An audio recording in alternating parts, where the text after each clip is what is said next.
अस्सलामुअलैकुम। PTV news की खुसूसी transmission के साथ मैं हूं सलमा कौसर। नाजरीन, वज़ीर-ए-आज़म मोहम्मद शहबाज शरीफ ने सदर मुमलिकत डॉक्टर आरिफ अलवी को खत लिख दिया है। 24 मार्च के खत के जवाब में यह खत लिखा गया है और इस खत का जो कंटेंट है वो नहायत अहम है। 5 सफ़ात और 7 निकात पर मुश्तमिल ये लेटर है, जिसमें ये कहा गया है कि अपने खत में वज़ीर-ए-आज़म ने ये कहा कि मैं ये कहने पे मजबूर हूं कि आपका खत तहरीक इंसाफ की प्रेस रिलीज दिखाई देता है।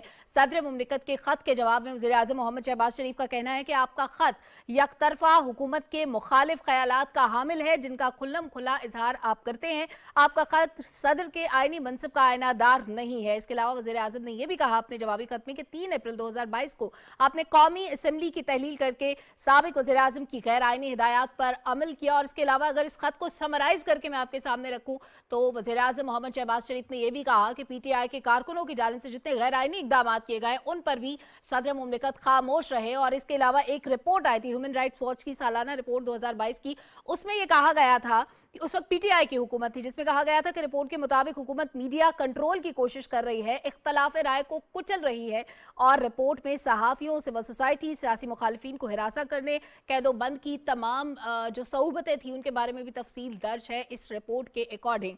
और वज़ीर-ए-आज़म ने अपने खत में यह भी कहा कि इलेक्शन कमीशन ने 8 अक्टूबर 2023 को पंजाब में इंतखाबात की तारीख दी। तमाम इदारों ने इलेक्शन कमीशन को मुतल्लिका मालूमात मुहैया की है। सारे सिनेरियो में सदर मुमलिकत डॉक्टर आरिफ अलवी का जो रोल रहा उस पर वज़ीर-ए-आज़म मोहम्मद शहबाज शरीफ ने बात की। इससे पहले कि मैं इस पूरे लेटर के और कंपोनेंट्स आपके सामने रखूं, बेहतर है कि डिस्कशन का आगाज कर लिया जाए ताकि वन बाय वन उन तमाम क्लॉज को डिस्कस किया जा सके। हमारे साथ मौजूद हैं सीनियर सहाफ़ी तज्ज़ियाकार डॉक्टर फारूक आदिल साहब, किसी तारुफ के मोहताज नहीं है, और साथ ही साथ हमें ज्वाइन कर रहे हैं सलमान गनी साहब, सीनियर एनालिस्ट हैं, और कुंवर दिलशाद साहब भी हमें ज्वाइन करेंगे, एक्स सेक्रेटरी इलेक्शन कमीशन, वो भी इस ट्रांसमिशन का हिस्सा होंगे। डॉक्टर फारूक आदिल साहब, आपसे आगाज कर लेते हैं। इंतहाई अहम खत का जवाब दिया गया है वज़ीर-ए-आज़म मोहम्मद शहबाज शरीफ की तरफ से, और उसमें एक बात जो बिल्कुल क्लियर है, जिसमें कहा गया कि ये प्रेस रिलीज दिखाई देता है। बात का लुबे लुबाब ये है कि सदर डॉक्टर आरिफ अलवी सिर्फ तहरीके इंसाफ के नहीं, पूरे पाकिस्तान के सदर हैं, तो उनके जो इकदाम थे जिन पे कुछ गिले शिकवे भी इस खत पे किए गए हैं, कैसे देखते हैं आप इस लेटर को? शुक्रिया सलमा। देखिए, ये जो खत है ये पाकिस्तान के मौजूदा सियासी जो मंजरनामा है उसमें एक निहायत तारीखी दस्तावेज़ की शक्ल इख्तियार कर जाएगा। और इस दस्तावेज़ की जो सूरत है या जो इसका मैसेज है वो 2 है, और वो जो 2 मैसेजेस हैं दरअसल वो हकीकतें हैं जिन पर यूँ समझिए कि ऐवान सदर की तरफ से पर्दा डाला गया या पीटीआई को अपने मकासद के लिए इस्तेमाल किया गया। पहली हकीकत ये है कि जनाब डॉक्टर आरिफ अलवी साहब जब से ऐवान इक़्तिदार में आए हैं वो अपने मनसब और उसके तकाज़ों को समझ ही नहीं सके। वो सदर मुमलिकत के मनसब पर बैठे ज़रूर हैं, सदर मुमलिकत की कुर्सी पर बैठे ज़रूर हैं, लेकिन वो सदर मुमलिकत नहीं बन सके। सदर मुमलिकत किसी एक जमात का, किसी एक सूबे का या किसी एक खित्ते का नहीं होता, पूरे मुल्क का होता सदर मुमलिकत फेडरेशन की नुमाइंदगी करता है, वो फेडरेशन को बैलेंस करता है और रियासत के तमाम तबकात की नुमाइंदगी करता है। आरिफ अलवी साहब ये काम नहीं कर सके। और एक बात ज़िम्नन इसी नुक्ते के ज़हन में ये कहना चाहता हूँ कि आरिफ अलवी साहब या प्रेसिडेंट ऑफ पाकिस्तान की ये जिम्मेदारी है कि वो रियासत के बुजुर्गों को, जैसे अब्दुल एदी हैं, जैसे डॉक्टर अदीबुल हसन रिजवी हैं, या और रियासत के खिदमतगार हैं, अगर कोई बीमार हो या उनका कोई बड़ा काम हो ज़रूर उनसे मिलने जाए, ज़रूर उनकी इज्जत में इजाफा करे। ममनून हुसैन साहब तो मुश्ताक अहमद यूसुफी साहब की खैरियत पूछने चले गए थे, लेकिन आरिफ अलवी साहब ने बार बार इमरान खान के घर जाकर उनसे मुलाकातें करके सदर मुमलिकत के मनसब की तौहीन की और बार बार तौहीन की। ये हुआ पहला नुक्ता। दूसरा नुक्ता ये है कि वज़ीर आज़म शहबाज शरीफ साहब का ये खत दरअसल एक फर्द जुर्म है। किसके खिलाफ? सदर आरिफ अलवी साहब के कंडक्ट के खिलाफ, उनके जो तर्ज अमल है गुज़श्ता 4-4.5 साल का, उस तर्ज अमल के खिलाफ। इमरान खान हुकूमत के दौर में जो आइन शिकनी की गई, जो जराइम किए गए, जो इंसानी हकूक की खिलाफ वर्जी की गई, जो मीडिया को दबाने की कोशिश की गई, इन सारे गैर कानूनी अवामिल के खिलाफ एक फर्द जुर्म है।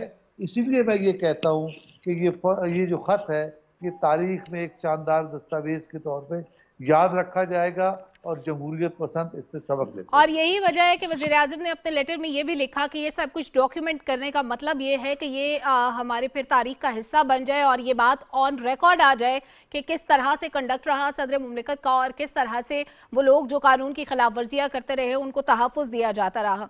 सलमान गनी साहब, वज़ीर-ए-आज़म ने यह भी कहा कि मैंने अपनी तरफ से पूरी कोशिश की कि अच्छा वर्किंग रिलेशनशिप कायम किया जा सके। अब देखें, जब वफाक के अंदर सदर का, वज़ीर-ए-आज़म का या प्रेसिडेंट हाउस का और प्राइम मिनिस्टर हाउस का अच्छा वर्किंग रिलेशनशिप होगा, दैट मीन्स कि जितनी इकाइयां हैं, जितने सूबे हैं, उनके दरमियान भी अच्छी कोऑर्डिनेशन होगी और मामलात खुश उसलूबी से आगे बढ़ेंगे। लेकिन अगर एक साइड से भी लचक का मुजाहरा ना किया जाए और इस तरह का एक्ट हो जिसका खत में बारहा जिक्र किया गया है वज़ीर-ए-आज़म की तरफ से, तो क्या मुल्की मामलात अच्छे तरीके से चल सकते हैं?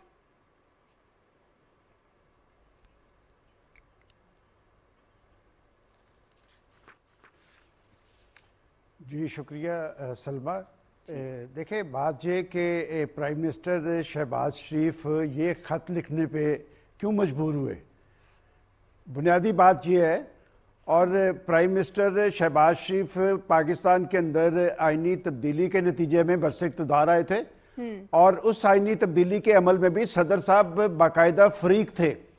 सदर साहब ने उस वक़्त भी आइन तोड़ने के मामले में उन्होंने अपने पार्टी मफादात को तक़वियत दी थी। जब ये मेरी आवाज़ ही को हो रही है, ज़रा सलमा ये मेरी आवाज़ ठीक करवाएं पहले। सलमान गनी साहब इसको फिक्स करने की कोशिश करते हैं, हम आपको बिल्कुल ठीक बलडोज किया वहां पर जो अदम एतमाद का अमल था।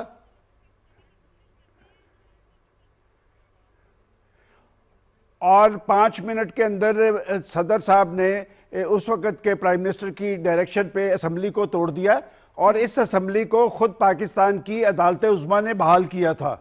और दूसरी बात मैं ये कहना चाहूँगा कि इस वक्त जो तहरीक इंसाफ है वो पाकिस्तान के अंदर एक अदलिया के हवाले से फ़ज़ा बनाने की कोशिश कर रही है।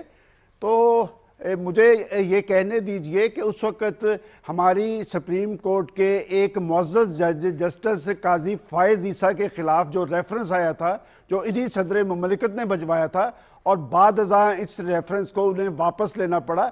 मैं समझता हूँ कि जैसे आपने अभी डॉक्टर फ़ारूक आदिल साहब ने और आपने भी ये बात की, देखें आईने पाकिस्तान को देखें तो सदर साहब का मनसब जो है वो एक ही वक्त में पाकिस्तान की मुसल्लह अफ़वाज के सुप्रीम कमांडर भी हैं बिल्कुल, और दूसरी तरफ वफाक पाकिस्तान की अलामत भी है। और माजी के अंदर अगर आप ऐवान सदर का रोल देखें तो ऐवान सदर के अंदर बैठे जो लोग होते थे वो हमेशा पाकिस्तान के अंदर मुफाहमत के लिए और मसालियत के लिए सरगर्म अमल होते थे। लेकिन सदर साहब, मौजूदा सदर साहब का रोल मैं थोड़ा सा याद करवाऊँ, चूँकि फ़ारूक आदिल साहब उन्हें ज़ाती हैसियत पे भी जानते हैं कि इससे पहले जब वो सियासी जद्दोजहद के हामिल थे तो वो कराची की सड़कों पे सड़कें ब्लॉक करते नजर आते थे और उन्होंने कहा था कि ताकत का इस्तेमाल करके ये ट्रैफिक बंद कर देनी चाहिए। मेरा ख्याल है ऐसे अशखास का ऐवान सदर में पहुंचना और पार्टी वाबस्तगी और उनके वफादात के लिए सरगर्म मामूल होना, ये पाकिस्तान के जमहूरी तर्ज अमल के हवाले से बहुत बड़ा सवालिया निशान है। और अब वो एक ऐसे प्राइम मिनिस्टर को उन्होंने लेटर लिखा जो प्राइम मिनिस्टर वर्किंग रिलेशनशिप ही नहीं, मैं ज़ाती तौर पर जानता हूँ कि उन्होंने हर मुमकिन कोशिश की कि सदर साहब के साथ अच्छे ताल्लुकात रहें। बल्कि मैं ये भी बताता चलूं कि जब पंजाब के अंदर क्राइसिस आया, उन्होंने पंजाब के गवर्नर बलीगुर रहमान साहब को फ़ोन करके कहा कि उस वक़्त की इलेक्टेड गवर्नमेंट जो खुद पाकिस्तान मुस्लिम लीग नून के अगेंस्ट आई थी, उन्होंने कहा था कि आप उनसे भी वर्किंग रिलेशन रखें। लिहाजा शहबाज शरीफ साहब का इस मरले पे मकतूब लिखना और प्रेसिडेंट साहब के मकतूब का जवाब देना ये जाहिर करता है कि अब शहबाज शरीफ साहब भी ये देख चुके हैं कि सदर साहब वहाँ पर सदर मुमलिकत की हैसियत से नहीं, एक पार्टी के सदर की हैसियत से बैठे हैं और वो ऐवान सदर जिसने पाकिस्तान के अंदर वफाक पाकिस्तान के मफादात को देखना है, मुल्क के अंदर एक मुफाहमती फ़ज़ा पैदा करनी है। लेकिन सदर साहब वहाँ पर जो रोल अदा कर रहे हैं वो तो एक पार्टी का रोल है। इससे पाकिस्तान के अंदर एक नई कैफियत तारी होगी। मेरा ख्याल आईने पाकिस्तान के तहत सदर साहब आईने पाकिस्तान के पाबंद रहते तो अच्छा होता। ठीक, सदर पाकिस्तान को उन तमाम उमूर का ख्याल रखना चाहिए था जो बतौर सदर जो उनकी जिम्मेदारियां थी, जो उनके फ़राइज़ थे। डॉक्टर फ़ारूक आदिल साहब, कुछ और चीज़ें जिनका ख़त में जिक्र है अगर मैं उनको मेंशन कर दूं।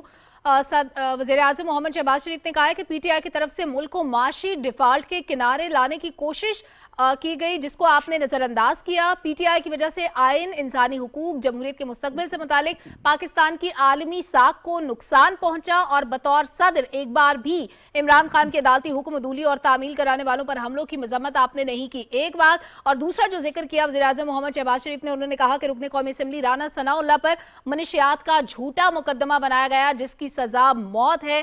एक साबिक वज़ीर-ए-आज़म के खानदान की खातून रुकन को भी माफ न किया गया। सियासी मुखालिफिन का सफाया करने के लिए नैब को इस्तेमाल किया गया। अफसोस बतौर सदर पाकिस्तान आपने एक बार भी इनमें से किसी वाक़े पर भी आवाज बुलंद नहीं की। सदर मुमलिकत की खामोशी पर क्वेश्चन किया है वज़ीर-ए-आज़म मोहम्मद शहबाज शरीफ ने, कैसे देखते हैं आप इसको? जी सलमा, बहुत शुक्रिया। देखिए, मुझसे पहले सलमान गनी साहब हमारे सीनियर हैं, बड़े भाई हैं, उन्होंने निहायत जामियत के साथ पूरी सूरत हाल का जायजा पेश कर दिया है और इतना जामे है कि अगर उसके बाद कोई बात ना भी हो तो कोई हरज की बात नहीं है। लेकिन आपने जो सवाल किया है, देखिए इसमें बेसिकली हुकूमत के कंडक्ट का भी जिक्र है आपके सवाल में और सदर मुमलिकत के कंडक्ट का जिक्र है। मुझे ऐवान सदर में काम करने का मौका मिला है, जैसे सलमान गनी साहब ने फरमाया, और मैं ऐवान सदर की वर्किंग इन्वायरमेंट को और प्रोसेस को समझता हूँ। मैं आपको ये बताना चाहता हूँ कि जिस जमाने में जस्टिस काजी फाइज ईसा के खिलाफ रेफरेंस किया, पूरा पाकिस्तान चौकन्ना हो गया, हैरत में पड़ गया कि ये कैसे हो गया, ये मुमकिन नहीं है। ये क्यों मुमकिन नहीं? बेसिकली ऐवान सदर के अंदर हमारे आइन साजों ने एक ऐसा निज़ाम कायम कर दिया है जिसके तहत कोई गलत काम नहीं हो सकता। गलत काम कैसे? मिसाल के तौर पर एक रेफरेंस आप किसी जज के खिलाफ भेजना चाहते हैं, जैसे काजी फाइज ईसा के खिलाफ किया, तो उस मरहले पर जो सिग्नेचर होंगे सदर मुमलिकत के, उससे पहले इतना एक फूल प्रूफ निज़ाम है और इतना एक लेंथी निज़ाम है कि उसके तहत सदर तक गलत राय जा नहीं सकती। सही। लेकिन सदर साहब तक गलत राय गई और सदर साहब ने उस पर दस्तखत किए। अब ये हुआ कैसे? मुझे इसकी तहकीक करने का मौका मिला है। मैंने जाके ये मालूम किया और पता किया तो मालूम ये हुआ कि सदर मुमलिकत ने दो टोक अल्फाज में अपने स्टाफ से कह दिया था कि आपको अपने प्रोसेस के नतीजे में, जो कॉन्स्टिट्यूशनल प्रोसेस है, उसके नतीजे में मुझे कोई राय देने की जरूरत नहीं। जो बात इमरान खान की तरफ से आ जाए आप मुझे मिन्नो अन पेश कर दें और मैं उसको फॉरवर्ड कर दूंगा। ये सदर मुमलिकत का कंडक्ट है और मैं निहायत जिम्मेदारी से ये बात कह रहा हूँ। तो ये है सदर मुमलिकत का ऐवान सदर में बैठ के अपना किरदार अदा करने का तरीका। जब कोई शख्स आइन को इस तरह से नज़रअंदाज कर दे, कायदे कवानीन को इस तरह नज़रअंदाज कर दे, तो फिर साबिक हुक्मरान खानदान की खातून हो या राना सनाउल्लाह खान के खिलाफ हीरोइन के झूठे मुकदमात हों या पाकिस्तान में अदलिया की आवाज़ को, सहाफ़ियों की आवाज़ को दबाने की कोशिश हो, तो उस पर कोई हैरत नहीं होनी चाहिए। दरअसल मैंने शुरू में एक जुमला कहा कि सदर डॉक्टर आरिफ अलवी साहब को मैं कराची से जानता हूँ। ये बहुत निहायत शाइस्ता आदमी हैं, इनका ख़ानदान बहुत अच्छा है, बल्कि ये कि ये फातिमा जिन्ना ट्रस्ट है उसके रुकन हैं आरिफ अलवी साहब। लेकिन इसके बावजूद जब वो सियासत में आए, पीटीआई में आए, ऐवान सदर में आए, तो वो अपनी जिम्मेदारियों को नहीं समझ सके। उन्होंने इनके साथ इंसाफ नहीं किया। ना, ये जुमला कमजोर है, उन्होंने नाइंसाफी की और नुकसान पहुंचाया मुल्क को, आइन को भी और सियासत को। और बतौर सदर उनको इस बात का भी ख्याल रखना चाहिए था कि सदर का ओहदा कोई अलामती ओहदा नहीं है, बहुत भारी जिम्मेदारी होती है इस ओहदे पर। इस बात को यहीं से कंटिन्यू करते हैं। कुंवर दिलशाद साहब हमें ज्वाइन कर रहे हैं, साबिक सेक्रेटरी इलेक्शन कमीशन। अस्सलाम वालेकुम कुंवर दिलशाद साहब, कैसे हैं आप? बहुत शुक्रिया जी। बहुत सर, इंतहाई अहम ख़त वज़ीर-ए-आज़म मोहम्मद शहबाज शरीफ की तरफ से लिखा गया है सदर मुमलिकत के जवाब, जो पहले उन्होंने ख़त लिखा था उसके जवाब में उसमें बड़ी इंपॉर्टेंट बात की गई है कि इलेक्शन कमीशन ने 8 अक्टूबर 2023 को पंजाब में इंतखाबात कराने की तारीख थी। तमाम वफाकी और सूबाई इदारों ने मुतल्लिका इत्तलात इलेक्शन कमीशन को मुहैया कर दी है। इलेक्शन कराने की जिम्मेदारी आइन ने इलेक्शन कमीशन को सौंपी है। अब इलेक्शन कमीशन ने तय करना है कि शफाफ और आज़ादाना इंतखाब कराने के लिए आर्टिकल 218(3) के तहत क्या साजगार माहौल मौजूद है और इससे पहले जो गैर आईनी तरीके से असेंबलियां तोड़ी गई उसका भी इस खत में जिक्र मौजूद है। अब जो इलेक्शन होने जा रहा है जिसपे दोबारा पीटीआई की तरफ से प्रोपेगेंडा किया जा रहा है, इस सारे सिनेरियो में जब भी प्रोपेगेंडा होता है तो सदर मुमलिकत का रोल ये है कि वो या तो खामोशी इख्तियार कर लेते हैं या पीटीआई की सोच, उनकी तरफ से जो भी एजेंडा आता है, जो भी बयान आता है, जो भी नैरेटिव आता है, उसका तहफ्फुज किया जाता है। कैसे देखते हैं आप इस सारे मामले को? दरअसल सदर मुमलिकत साहब का जो एक खत लिखना है प्राइम मिनिस्टर पाकिस्तान को, ये आईनी तौर पर, कानूनी तौर पर दुरुस्त नहीं था। इस लिहाज से कि उन्होंने जो एक अहम बात ये लिखी प्राइम मिनिस्टर पाकिस्तान के बारे में कि आपके खिलाफ तौहीन अदालत का केस दर्ज हो सकता है, ये इंतहाई नामुनासिब जुमला था जो सदर मुमलिकत ने वजीर आजम पाकिस्तान के बारे में लिखा। इसके साथ साथ बड़ी नाम आ सकता है, ये लिखने के मजाज नहीं थे कि आपके खिलाफ तौहीन अदालत का केस दर्ज हो सकता है। यानी उन्होंने रास्ता दिखा दिया अपने दोस्तों को, अपने जो उनके मुखालफिन हुकूमत के, उनको रास्ता दिखा दिया। एक बात। दूसरी सबसे बड़ी बात यह है कि सदर मुमलिकत साहब ने इलेक्शन कमीशन पाकिस्तान के मामलात में हमेशा मुदाखलत की। जब ये मामला चल रहा था इलेक्ट्रॉनिक वोटिंग मशीन के बारे में, तो वहाँ इलेक्शन कमीशन पाकिस्तान को उन्होंने बहुत ज्यादा दबाव में रखने की कोशिश की। फिर इसके बाद इलेक्शन कमीशन पाकिस्तान ने इसकी बात को तस्लीम नहीं किया।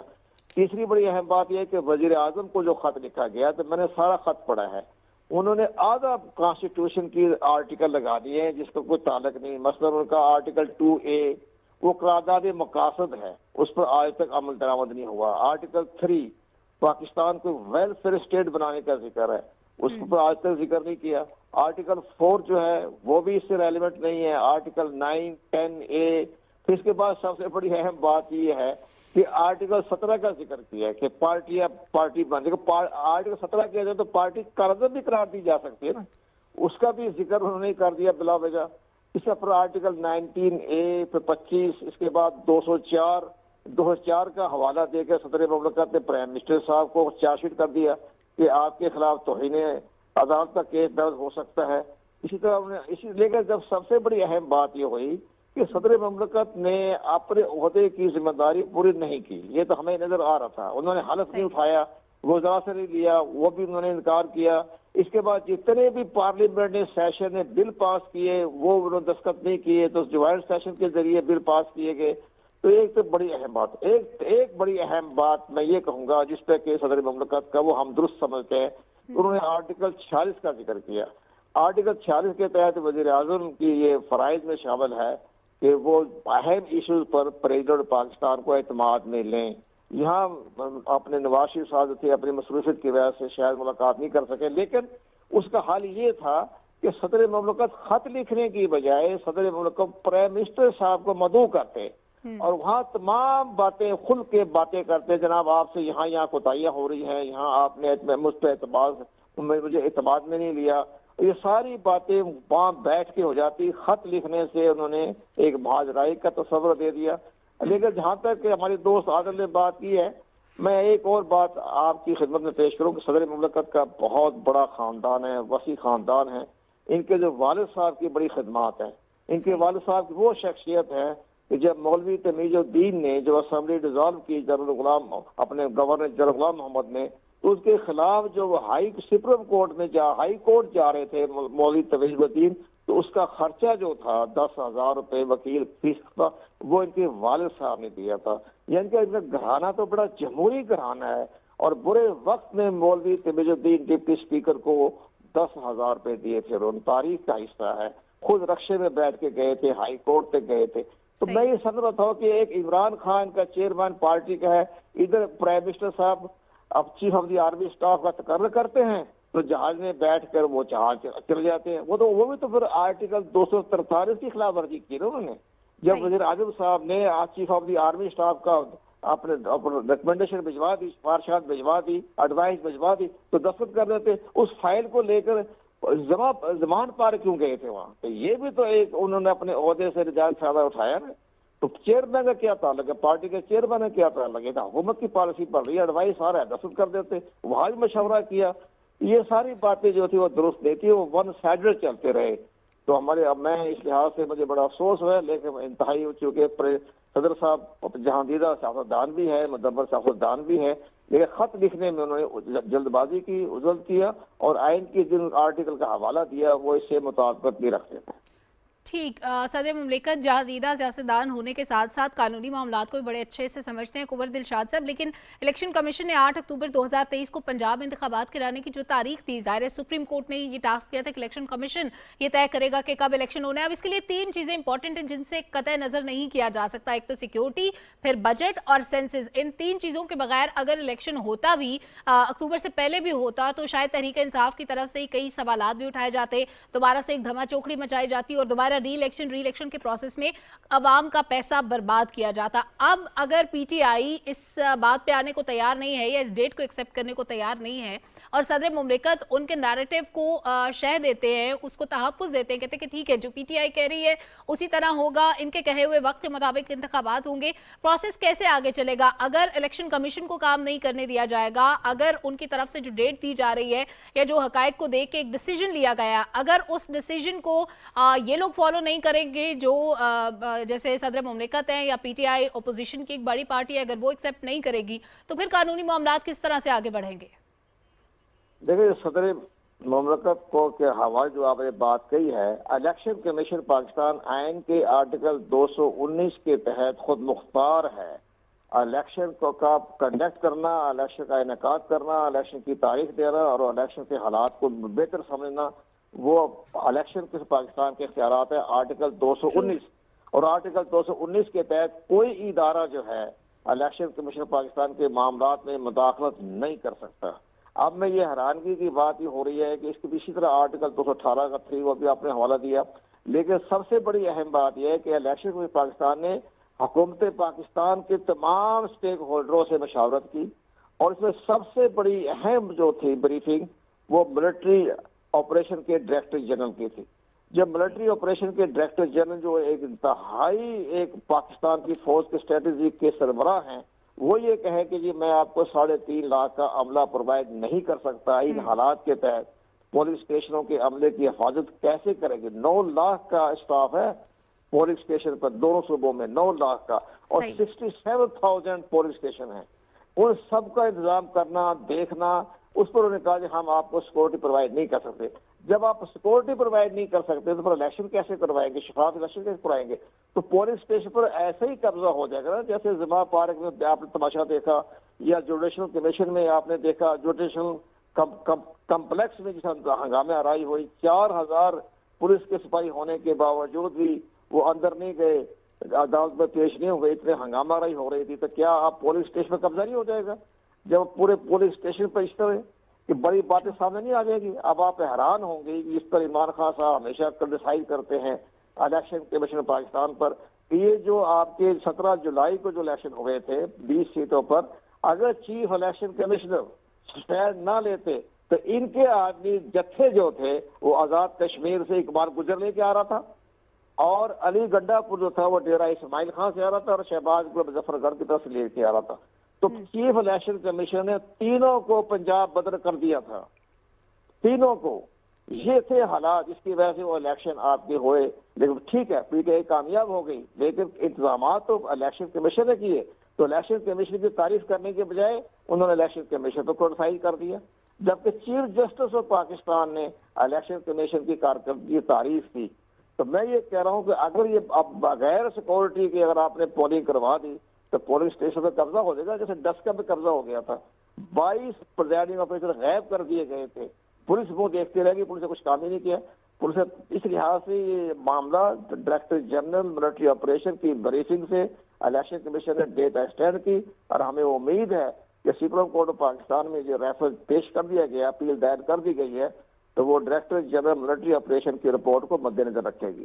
وہ اسٹیٹ کی بات ہے، پاکستان کے آرٹیکل 5 کے تحت تمام ادارے جو ہیں وہ اسٹیٹ کے وفادار ہیں، تو اس لحاظ سے ہمیں یہ دیکھنا پڑے گا کہ الیکشن پاکستان کا فیصلہ اپنی جگہ پہ درست ہے۔ اب اس میں آپ قانونی شکوہ نکالنا، مشکوہ نکالنا، 90 ڈیز کی برسری بجانا، تو 90 ڈیز کی برسری بتانے کے لیے تو آرٹیکل 254 بھی تو ہے نا، کہ اگر ناگزیر حالات پیدا ہو جائے تو آپ الیکشن کو آگے کسی شک پر عمل درآمد نہ ہو تو وہ آئین شکنی نہیں آتی۔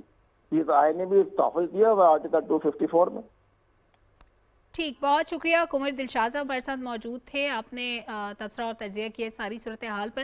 سلمان غنی صاحب، الیکشن کمیشن ایک اٹانومس باڈی ہے، اس کے کردار پر، اس کے اختیار پر سوال اٹھائے جاتے ہیں، بیجا تنقید کی جاتی ہے، صدر مملکت اس پر بھی خاموش رہتے ہیں۔ اس کا ذکر بھی وزیر اعظم محمد شہباز شریف نے کیا اپنے خط میں، کیا کہیں گے آپ اس پہ؟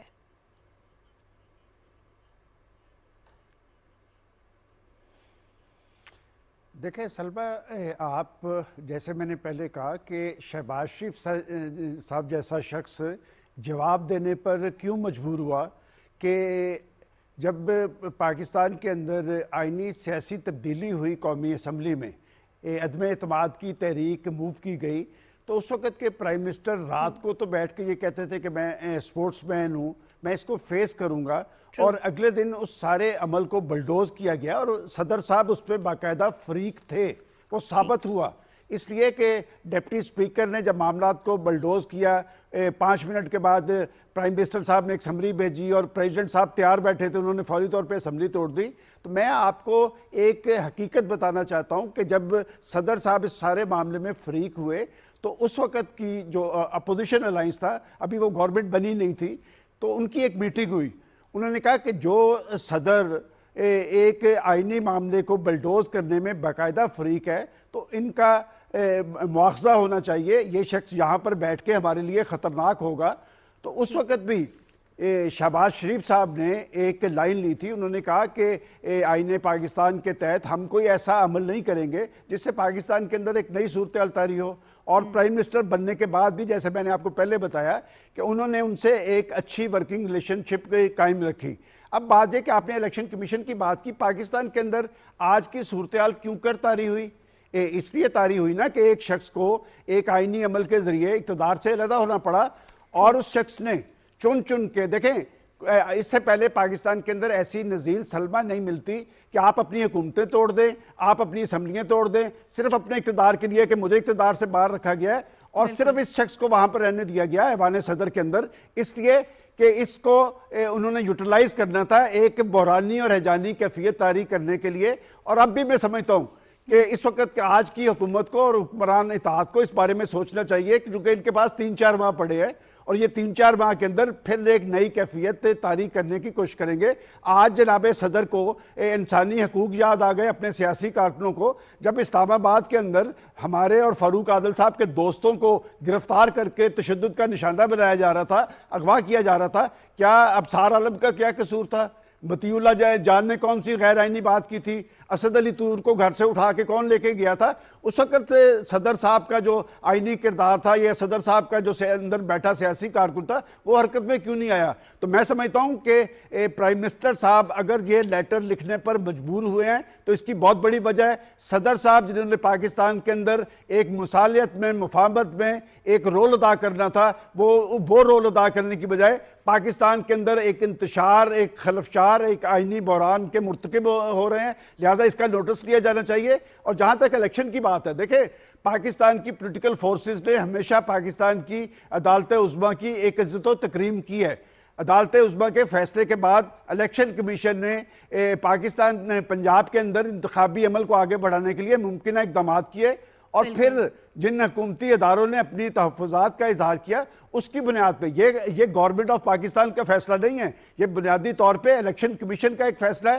لیٹر وہ لکھ رہے ہیں پاکستان کے پرائم منسٹر کو، اور میں یہ بھی بات کہنا چاہوں گا کہ آج بھی پاکستان کی عدلیہ کی ایک عزت و تکریم ہے، اور جس فیصلے کی بنیاد پر 30 اپریل کے الیکشن اناؤنس ہوئے تھے وہ فیصلہ بھی کوئی متفقہ فیصلہ نہیں تھا، وہ 3 اور 2 ججز کا فیصلہ تھا، ایک تقسیم تھی، جبکہ حکومت کا موقف یہ تھا کہ یہ 4 اور 5 کا فیصلہ ہے۔ میں سمجھتا ہوں کہ آج کی پاکستان کے اندر ایک بحرانی کیفیت کے خاتمے کے لیے عدالت عظمیٰ کو، بڑی عدالت کو ایک بڑا فیصلہ کرنا ہے، لہٰذا میں سمجھتا ہوں کہ اس کو فل کورٹ بنانا چاہیے تاکہ پاکستان کے اندر پاکستان کی عدالت عظمیٰ کے فل کورٹ فیصلے کو تمام پولیٹیکل فورسز کی تائید اور حمایت حاصل ہو۔ ایک بڑی عدالت کا بڑا فیصلہ پاکستان کے اندر کرائسس کو ختم کر سکتا ہے۔ ठीक, इस क्राइसिस को ख़त्म करने के लिए मामला आपके ख्याल में फुल कोर्ट के सामने जाना चाहिए। डॉक्टर फारूक आदिल साहब, इमरान खान साहब हमेशा अदालतों में पेश नहीं होते थे, वो सिक्योरिटी का बहाना बनाते थे, लेकिन कल ही उन्होंने मीनार पाकिस्तान पे जलसा किया। शायद उस वक्त उनको सिक्योरिटी थ्रेट्स नहीं थे, लेकिन जब जब अदालत की हुक्मदूली की गई, जब जब अदालत से राह फरार इख्तियार किया गया, जब जब तामील कराने के लिए आने वालों को डराया धमकाया गया, उन पर हमले किए गए, तब भी सदर मुमलिकत खामोश रहे। इस बात का भी जिक्र इस खत में मौजूद है। इस मामले को कैसे देखते हैं आप? आपने दुरुस्त निशानदेही की सलमा। मैं आपकी तवज्जो दो तीन चीज़ों की तरफ मबजूल कराना चाहता हूँ। देखिए, अभी कंवर साहब बात कर रहे थे जी। कंवर साहब ने बताया कि ऐवान सदर से डॉक्यूमेंट्स लेकर सदर ममलिकत इमरान खान के पास गए। अब आप ज़रा सदर ममलिकत का हलफ मुलाजा फरमाएं। सदर ममलिकत का हलफ ये कहता है कि वो जो रियासत के मामलात जो मेरे पास फैसले के लिए आएंगे, मैं उनकी राजदारी बरकरार रखूंगा और किसी गैर मुताल्लिक शख्स से वो मामलात शेयर नहीं करूंगा। अब आप ये मुलाजा फरमाइए कि सदर ममलिकत ने अपने हलफ की खिलाफ वर्जी के मुर्तकब हुए हैं, जो रियासती मामलात को एक गैर सरकारी शख्स के पास लेके गए हैं और बार बार लेकर गए हैं। मैं तो इस मामले को सिर्फ ऐवान सदर की और सदर ममलिकत के मनसब की तौहीन समझता था, लेकिन जिस तरफ निशानदेही की ये कंवर दिलशाद साहब ने, वो तो ज़्यादा हसास मामला है कि वो दस्तावेजात लेकर इमरान खान के पास गए हैं। ये उन्होंने खियानत भी की है और अपने हलफ की खिलाफ वर्जी भी की है। एक पहलू तो ये जिस तरफ मैं आपकी तवज्जो दिलाना चाहता था। दूसरा पहलू एक और है कि वजीर आजम के साथ राब्ता और वर्किंग रिलेशनशिप, जिसका जिक्र सलमान साहब कह रहे हैं कि वजीर आजम शहबाज शरीफ ने अपने रोज़ अव्वल से ही सदर ममलिकत के साथ वर्किंग रिलेशनशिप कायम करने की कोशिश की, उनसे हलफ के बाद उनसे, इसके बावजूद कि उन्होंने हलफ के मौके पर बहुत बदबज़गी पैदा की सदर ममलिकत ने और हलफ उनसे नहीं दिया, इसके बावजूद वजीर आजम शहबाज शरीफ आरिफ अलवी साहब से मुलाकात को पहुँचे। ये मामलात को सुधारने की एक कोशिश थी, दहकती हुई आग पर पानी डालने की एक कोशिश थी, ऐसा नहीं हुआ। अब जरा आप ये देखें कि इसी सदर ममलिकत की इमरान खान ने कितनी बार तौहीन की। देखिए, आप पूरी तारीख मुलाजा कर लें, वजीर आजम पाकिस्तान, चाहे वो नवाज शरीफ हो, चाहे वो बेनज़ीर भुट्टो हो, चाहे मोहम्मद खान जुनेजो हो या कोई और हो, ये सब लोग, एक रिवायत थी कि महीने में 1 या 2 बार ऐवान सदर में तशरीफ़ लाते थे और सदर ममलिकत खा वो कोई भी हो, चाहे वो अपना जरदारी साहब हो, चाहे वो कोई और भी हो, उसको आके अपने फैसलों की और मुल्क में जारी सूरत हाल पर एतमाद में देते थे। यूं एक मुशावरत का माहौल पैदा हो जाता था। पौने 4 बरस इमरान खान वजीर आजम रहे हैं, ये शख्स एक बार भी वजीर आजम ऐवान सदर में आकर सदर ममलिकत से नहीं मिला।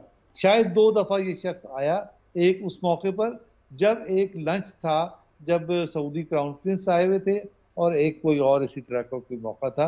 इसके अलावा वजीर आजम कभी भी ऐवान सदर में आके उन्होंने अपने सदर को एतमाद में लेने की कोशिश नहीं की। तो ये इस किस्म के वजीर आजम के सदर थे और इसके बावजूद उनको समझ में नहीं आ रही वो जो तर्ज अमल मुसाहलती और आईनी तर्ज अमल शहबाज शरीफ ने इख्तियार किया, वो सदर ममलिकत अभी तक उसको समझने से कासिर हैं, या यूँ समझिए कि वो अपने सियासी वफादात और सियासी वाबस्तगी से खुद को बुलंद नहीं कर पा रहे। अगर वो नहीं कर पा रहे तो उनके लिए बेहतरीन ये है कि वो ना खुद अपनी बद उड़ाएं, ना आइन और कानून और मुल्क का मजाक उड़ाएं। उन्हें इस मनसब से अलहदा हो जाना चाहिए। ठीक, आपके ख्याल में उनको मनसब से अलहदा हो जाना चाहिए क्योंकि वो सियासी वाबस्तगी से बालातर होके फ़िलहाल नहीं सोच रहे। सलमान गनी साहब, अभी डॉक्टर साहब ने एक बात का जिक्र किया कि ऑफिशियल डॉक्यूमेंट जो कि सदर मुमलिकत को जिसको राज में रखना चाहिए था वो लेके ज़मान पार्क पहुँचे, तो मुझे याद आया कि शाह महमूद कुरैशी साहब जब वज़ीर ख़ारजा थे तो वो भी इसी तरह साइफर के मामले पे एक ऑफिशियल डॉक्यूमेंट जिसको राज में रखा जाता है, जो फॉर द आइज़ ओनली होता है, उसको लेके पहुँच गए थे बनी गाला।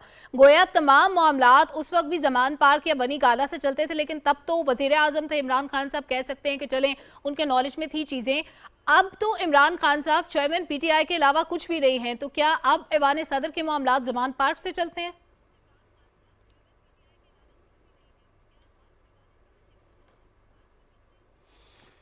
دیکھیں، ابھی کچھ دیر پہلے ڈاکٹر فاروق عادل صاحب نے حوالہ دیا تھا، چونکہ یہ ایوان صدر کی روایات کو جانتے ہیں، وہاں کے طریقہ کار کو جانتے ہیں، وہاں کے معاملات کو جانتے ہیں. بالکل موجودہ صدر مملکت ان کا اب تک کا جو کردار ہے، میں سمجھتا ہوں جیسے میں نے پہلے کہا کہ یہ ان کے پاس چونکہ 3-4 ماہ اور ہیں، وہ پاکستان کے اندر ایک نئی کیفیت طاری کرنے کی کوشش کریں گے، جو کیفیت وفاق پاکستان کے منافی بھی ہے.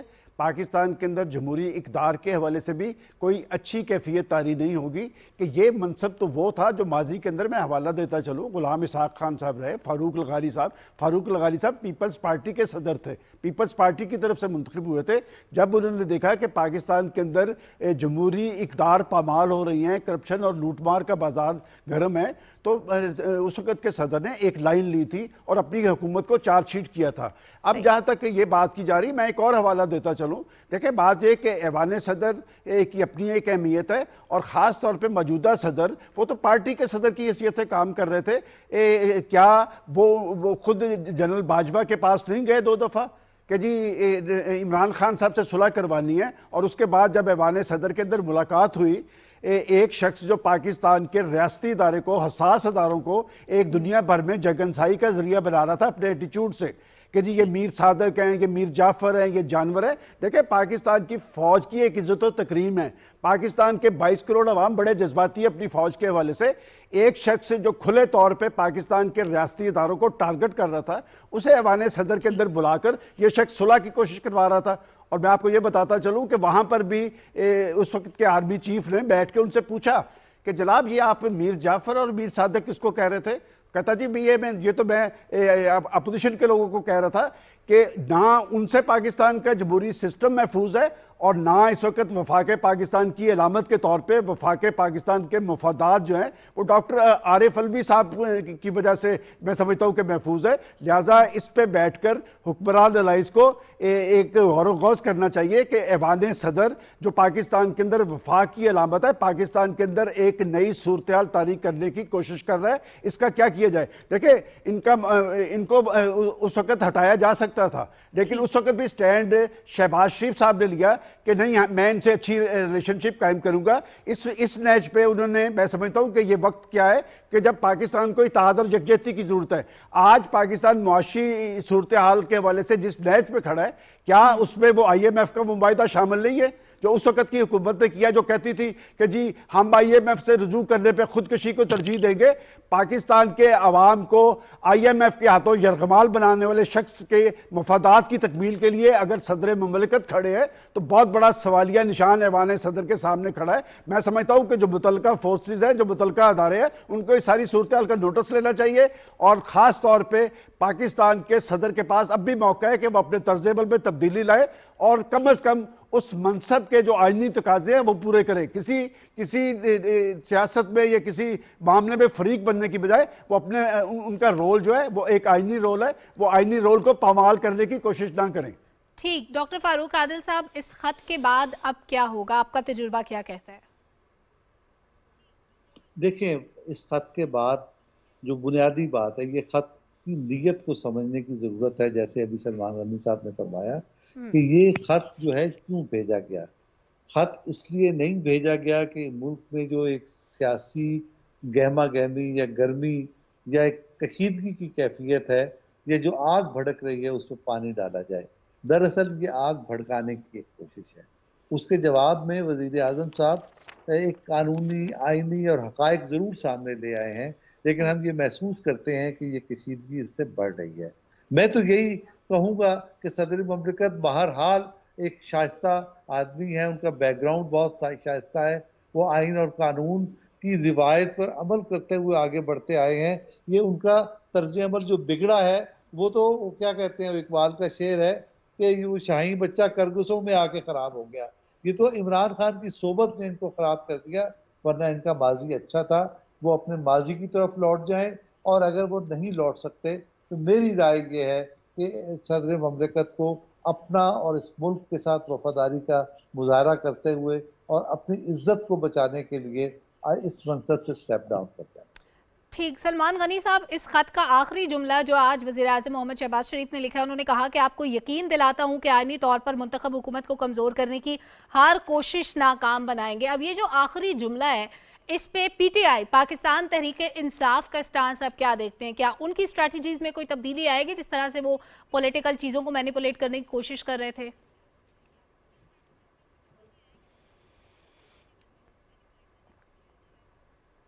نہیں سلمہ، میں نہیں سمجھتا۔ دیکھیں بات یہ کہ ایک مائنڈ سیٹ ہوتا ہے۔